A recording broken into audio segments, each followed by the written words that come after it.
ഇന്നപ്പോൾ wedding പർച്ചേസിൻ്റെ day 2 ആണ് കേട്ടോ. ഇന്ന് എല്ലാവരും ഉണ്ട് ഡ്രസ്സ് എടുക്കാൻ വേണ്ടിയിട്ട്. ഉമ്മാക്കും കുഞ്ഞാക്കും ബാക്കിയുള്ള എല്ലാവർക്കും ഡ്രസ്സ് എടുക്കാനുണ്ട് ഇന്ന്. തലേ ദിവസത്തിനുള്ളതും കല്യാണത്തിന് അന്നത്തും കൂടിയിട്ടാണ് ഇന്ന് എടുക്കുന്നത്. എൻ്റെതൊക്കെ ഒരുവിധം സെറ്റായിട്ടുണ്ട്. അങ്ങനെ അവർക്കുള്ള തലേ ദിവസത്തെ ബ്ലാക്ക് ആണ് കേട്ടോ നോക്കുന്നത്. എല്ലാവരും ബ്ലാക്ക് തീമാണ് പറഞ്ഞിട്ടുണ്ടായിരുന്നത്. അങ്ങനെ ബ്ലാക്ക് ചുരിദാർ നോക്കുന്നുണ്ട്. അതിൻ്റെ ഇടയ്ക്ക് കല്യാണത്തിന് അന്നൊക്കെ ഇടാനുള്ളത് നോക്കിക്കൊണ്ടിരിക്കുകയാണ് കേട്ടോ. പിന്നെ ഇവിടുത്തെ ലെഹങ്കയുടെ സെക്ഷനിലേക്ക് ഒന്ന് പോയിട്ടുണ്ടായിരുന്നു. എനിക്ക് അധികം ഇഷ്ടപ്പെട്ടിട്ടുണ്ടായിരുന്നില്ല, പക്ഷെ പാർട്ടി വെയറിന് നല്ല നല്ല കളക്ഷൻസ് ഉണ്ടായിരുന്നു കേട്ടോ. ഇവിടുന്ന് ഉമ്മാക്കും കുഞ്ഞാക്കൊക്കെ ഇവിടെ നിന്നാണ് കേട്ടോ 2 ദിവസത്തിനുള്ള ഡ്രസ്സൊക്കെ എടുത്തിട്ടുണ്ടായിരുന്നത്.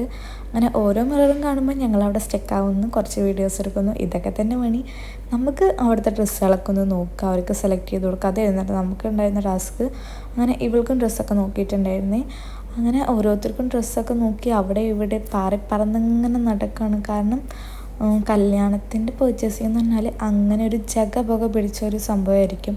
സോ അൽഹംദുലില്ലാ അങ്ങനെ വിചാരിച്ച പോലെ എല്ലാവർക്കും ഡ്രസ്സൊക്കെ കിട്ടിയിട്ടുണ്ടായിരുന്നേ. അങ്ങനെ അവിടുത്തെ ഡ്രസ്സ് എടുക്കലൊക്കെ കഴിഞ്ഞിട്ട് നമ്മൾ ഫാഷൻ പരാഗിൽക്കാണ് ഇപ്പോൾ പോകുന്നത്. ഫാബ്രിക് എടുക്കാൻ വേണ്ടിയിട്ട്, മിന്നുവിനുള്ളത് സ്റ്റിച്ച് ചെയ്യാൻ വേണ്ടിയിട്ട് അവൾക്കുള്ളത് എടുക്കണം. പിന്നെ അത് മാത്രമല്ല എൻ്റെ സെറ്റ് സാരികൾക്കുള്ള ബ്ലൗസ് എടുക്കാറുണ്ട്, പിന്നെ മൈലാഞ്ചിക്കുള്ള ബ്ലൗസ് എടുക്കാറുണ്ട്. അപ്പോൾ അതിനുള്ള ഫാബ്രിക്കൊക്കെ എടുക്കണം കേട്ടോ. അങ്ങനെ ഇതാ പോയിട്ട് ഓരോന്നും ഞാൻ നോക്കുന്നുണ്ട്. എനിക്ക് ഇഷ്ടമായ 2 ഞാൻ സെലക്ട് ആക്കിയിട്ടുണ്ട്. സോ അങ്ങനെ അതൊക്കെ എടുത്ത് കഴിഞ്ഞിട്ട് നമ്മൾ വേഗം പോയത് റെൻ്റലിൻ്റെ ഷോപ്പിൽ കാണട്ടെ. ഇവിടെ നിന്ന് ഇറങ്ങുമ്പോൾ തന്നെ ഒരു 7 മണി ആയിട്ടുണ്ടായിരുന്നേ. അങ്ങനെ ഇതാ ഇവിടെ പോയിട്ട് എൻ്റെ കോസ്റ്റ്യൂമിലേക്ക് പറ്റിയതൊക്കെ സെലക്ട് ചെയ്ത് ഇങ്ങനെ നോക്കുകയാണ്. ഞാനൊരു ഗ്രീൻ ഷെയ്ഡായിട്ട് പിടിച്ചിട്ടുണ്ടായിരുന്നത്. എൻ്റെ റെഡാണ് ഡ്രസ്സ് വരുന്നത്. അപ്പോൾ അതിലേക്ക് കോൺട്രാസ്റ്റ് ആയിട്ട് ഇടാൻ വേണ്ടിയിട്ടാട്ടോ അങ്ങനെ നോക്കിയത്. ഹലോ, ഇതിട്ട് കഴിഞ്ഞപ്പോൾ നല്ല വെയിറ്റ് ഉണ്ട്. നമ്മൾ വിചാരിക്കണ പോലെ ഒന്നല്ല കേട്ടോ. പിന്നെ ആ ലെഹങ്ക ഇടുമ്പോൾ അതിനേക്കാൾ വെയിറ്റ് ഉണ്ടാവും.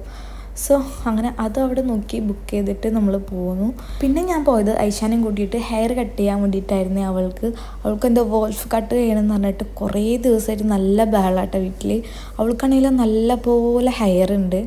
അത് മാനേജ് ചെയ്ത് കൊണ്ടുപോയാൽ മതി. പക്ഷെ എന്താ ഇപ്പോഴത്തെ സ്റ്റൈലിൽ അവൾക്ക് കട്ട് ചെയ്യണം എന്നാട്ടോ പറയുന്നത്. ഞാൻ തന്നെ കട്ട് ചെയ്തിട്ട് പെട്ടുപോയ അവസ്ഥയാണ്. കാരണം മുടി അങ്ങോട്ടും വളർന്നില്ല ഇങ്ങോട്ടും വളർന്നില്ലാത്ത അവസ്ഥയാണ്. അങ്ങനെ അവളെ ഹെയർ കട്ടൊക്കെ കഴിഞ്ഞ് അടിപൊളി സെറ്റാക്കിയിട്ടുണ്ട്. നല്ല രസമുണ്ട് കേട്ടോ സംഭവം കാണാൻ വേണ്ടിയിട്ട്. ഇന്നത്തെ രസം നാളേക്ക് ഉണ്ടായെന്ന് വരില്ല കേട്ടോ.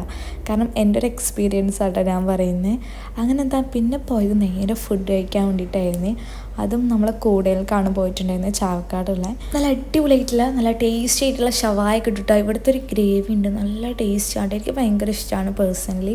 അങ്ങനെ അതാ നമ്മൾ ഷവായൊക്കെ എത്തിയിട്ടുണ്ട്. പിന്നെ അറ്റാക്ക് തുടങ്ങിയിട്ടുണ്ട് ഗൈസ് എല്ലാവരും കൂടിയിട്ട്. അപ്പോൾ നമ്മൾ ഇന്നത്തെ വ്ളോഗ് ഞങ്ങളുടെ വൈൻഡപ്പ് ചെയ്യാണ്. വീഡിയോ ഇഷ്ടമാണെന്നുണ്ടെങ്കിൽ എന്തായാലും സബ്സ്ക്രൈബ് ചെയ്യാൻ മറക്കരുത്. തൊട്ടടുത്തുള്ള ബെല്ലൈക്കൺ ഒന്ന് എനേബിൾ ചെയ്ത് കൊടുത്താൽ ഇടുന്ന വീഡിയോസൊക്കെ നോട്ടിഫിക്കേഷൻ ആയിട്ട് ലഭിക്കും. So by.